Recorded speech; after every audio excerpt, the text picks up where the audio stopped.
ഇപ്പോൾ വീണ്ടും ഇത് എങ്ങനെയാണ് കൊണ്ട് കൊടുത്തിരിക്കുന്നത്? ഇപ്പോൾ കമ്പനികാര്യ മന്ത്രാലയം കൂടുതൽ പിണറായി വിജയൻ്റെ മകൾക്ക് അനുകൂലമായി അല്ലെങ്കിൽ CPIM ഈ വിഷയത്തെ വിശദീകരിച്ചുകൊണ്ട് മുന്നോട്ട് പോകാൻ തക്കവണ്ണമുള്ള ഒരു സാഹചര്യം ഒരുക്കി കൊടുത്തിരിക്കുന്നു എന്നുള്ളതാണ് വാസ്തവം. കാരണം ഈ ആരാണ് ഒരു കുറ്റപത്രം ആർക്കാണ് സമർപ്പിക്കുക?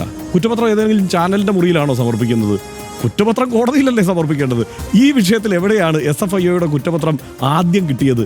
അത് കേരളത്തിലെ BJPയുടെ സംസ്ഥാന പ്രസിഡന്റിൻ്റേത് എന്ന് നാട്ടുകാർ പറയുന്നതും എന്നാൽ എൻ്റെ അല്ല എന്ന് സംസ്ഥാന പ്രസിഡന്റ് പറയുന്നതുമായ ചാനലിൻ്റെ മുറിയിൽ നിന്നിട്ടാണ് അതിൻ്റെ അവതാരകൻ ഈ കുറ്റപത്രത്തിലെ വിവരങ്ങൾ ആദ്യം പുറത്തുവിടുന്നത്. കുറ്റപത്രത്തിൻ്റെ കയ്യിലുണ്ട് എന്ന് അവകാശപ്പെടുന്ന ഒരു സ്ഥിതിവിശേഷം മാധ്യമ സ്ഥാപനങ്ങളിൽ ഉണ്ടാവുന്നു.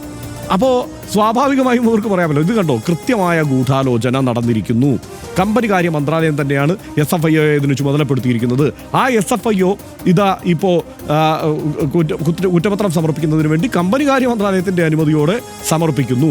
അത് ആദ്യം ലഭിക്കുന്നത് ആർക്കാണ്? BJP സംസ്ഥാന പ്രസിഡന്റിൻ്റെ സ്ഥാപനം അടക്കമുള്ള സ്ഥാപന മാധ്യമങ്ങളിലാണ് ആദ്യം വരുന്നത്. ഇത് എത്ര സിമ്പിളായി ലളിതമായി ഇടതുപക്ഷത്തിന് പറഞ്ഞ് മുന്നോട്ട് പോകാൻ, അല്ലെങ്കിൽ CPIMന് പിണറായി വിജയൻ്റെ മകൾക്ക് എല്ലാം പറഞ്ഞ് മുന്നോട്ട് പോകാവുന്ന സാഹചര്യം തന്നെയാണ് ഇവിടെ ഉണ്ടായിരിക്കുന്നത്.